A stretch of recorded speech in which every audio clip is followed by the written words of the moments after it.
हूँ, साधुवाद देता हूँ कि लगातार हमारी जब से सरकार बनी लगातार बातचीत चल रही थी और मैंने निवेदन किया मोहन जी से कि ये बहुत ही आवश्यक राजस्थान और मध्य प्रदेश के लिए योजना है और इस योजना को जैसा कि बताया माननीय मुख्यमंत्री जी ने कि अटल बिहारी जी का सपना नदी से नदी जोड़ने वाले सपने में यह मध्य प्रदेश और राजस्थान आ रहा था। उस समय माननीय अटल जी के समय में इसकी नींव रखी गई थी, लेकिन उसके कुछ दिन ही बाद कांग्रेस की सरकार आ गई। उसके बाद हमारी 2013 में सरकार आई, हमने फिर से इस पर काम किया, इसकी डीपीआर बनाने का काम भी उसमें हुआ योजना। लेकिन उस समय के बाद में जैसे ही हमने इस योजना को किया तो मध्य प्रदेश में कांग्रेस की सरकार, इधर जब वहां सरकार भाजपा की, इधर यहाँ कांग्रेस की सरकार। देखो मित्रों, इसमें इच्छा शक्ति बहुत आवश्यक है।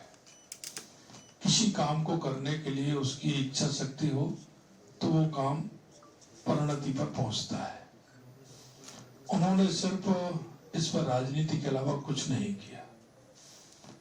हम आपको बताना चाहते हैं कि राजस्थान और मध्य प्रदेश मिलकर के हमारे राजस्थान के 13 जिले हैं। लगभग 2,80,000 हेक्टेयर जमीन की सिंचाई भी इसमें होगी। 13 जिलों को पानी भी इसमें मिलेगा। इससे जुड़े हुए कई विषय इसमें होंगे। कई छोटे छोटे उद्योग के क्षेत्र में अगर काम, तो वो काम भी होगा। हमारे इसके आधार पर कई हमारे वन क्षेत्र हैं जिनमें इसका लाभ मिलने वाला है और प्रमुख रूप से पेयजल की जो समस्या हमारे राजस्थान के 13 जिलों में थी उसका समाधान भी होने वाला है, क्योंकि थोड़ी सी कोई वो है उस हो जाएगी तो निश्चित रूप से विश्वास है कि इस योजना को माननीय प्रधानमंत्री जी के नेतृत्व में जो आपसे, राजस्थान की जनता से जो हमने वायदा किया, माननीय मुख्यमंत्री जी ने मध्य प्रदेश की जनता से जो वायदा किया, निश्चित रूप से जल्दी ही हम इसको परिणति तक पहुंचाने वाले हैं। आज कुछ इशू हैं, कुछ प्रमुख बातें हैं, उन सभी का समावेश भी होगा और माननीय प्रधानमंत्री जी के नेतृत्व में जो राजस्थान की जनता को आस थी, काफी समय से लोग कहते थे कि हमें पानी मिलना चाहिए, निश्चित रूप से वो काम होगा, इतना मैं विश्वास दिलाता हूँ। आप सभी शॉर्ट नोटिस पर आए, आपको धन्यवाद, नमस्कार। मित्रों, मुझे इस बात की प्रसन्नता है कि एक वर्षों पुराना उलझा हुआ मुद्दा, जिस के कारण से दो राज्यों की बड़ी आबादी वर्षों से विभिन्न प्रकार के अलग अलग क्षेत्रों के विकास की भूख के साथ बैठी हुई थी या उनकी अपनी दरकार थी।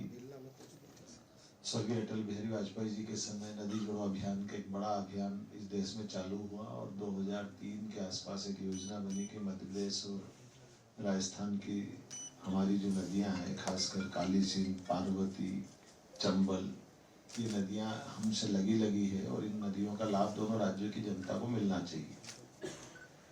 योजना बनी, योजना आगे बढ़ती, उसी बीच माननीय स्वर्गीय अटल बिहारी वाजपेयी जी की सरकार चली गई। दुर्भाग्य से कांग्रेस की सरकार दिल्ली में बनी और उसने इस योजना को डंप करा दिया। ये हमारे लिए वर्तमान का समय और भाग्यशाली है जिसमें यशस्वी प्रधानमंत्री ने इतने गंभीर महत्व के इस विषय को हाथ में लिया और हमारी सरकार मध्य प्रदेश में तो बनी थी, लेकिन राजस्थान सरकार ने इस में ध्यान नहीं दिया। माननीय भजन लाल जी उस संबंध में बताएंगे, लेकिन मुझे इस बात का संतोष है कि जैसे ही माननीय भजन लाल जी की सरकार बनी और हमारी तो मध्य प्रदेश सरकार पहले से उस इशू पर बैठी हुई थी, जिसके आधार पर ये एक बड़ी योजना का लाभ हमारे ये लगभग मध्य प्रदेश के शिवपुरी, ग्वालियर, भिंड, मुरैना, गुना, उज्जैन, इंदौर, देवास, इतने जिलों में न केवल पेयजल की और औद्योगिक जरूरतों की पूर्ति करेगी, बल्कि इसमें काफी बड़े पैमाने पर हमारे लगभग 7 डैम जो बनेंगे, 35,000 करोड़ से ज्यादा की हमारी उसमें मोटे तौर पर कल्पना है। आगे भी बढ़ेंगे, लेकिन अभी कुछ इशू बाकी है। अभी रात तक अभी हमारे दोनों राज्यों के अधिकारी लेवल पर इस पर चर्चा बाकी है। कुछ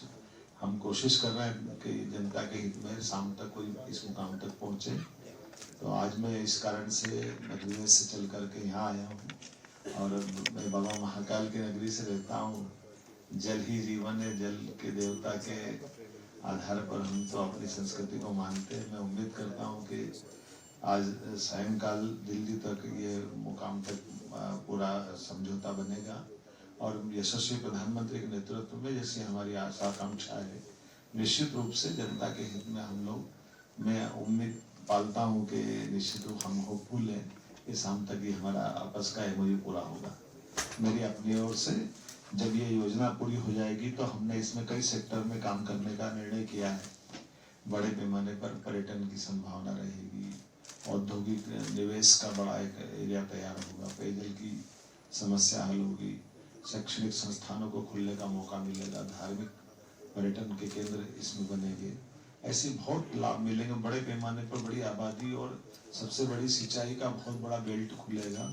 जो हमारे एक तरह से ड्राई एरिया है, उनमें एक वापस पंजाब हरियाणा की याद आएगी, और ये हमारा राजस्थान और मध्य प्रदेश का इलाका बहुत समृद्ध होगा, इसी अपेक्षा है। मैं माननीय भजनलाल जी से, या आप संचालन कर रहे हैं तो संचालन करता। धन्यवाद मुख्यमंत्री जी।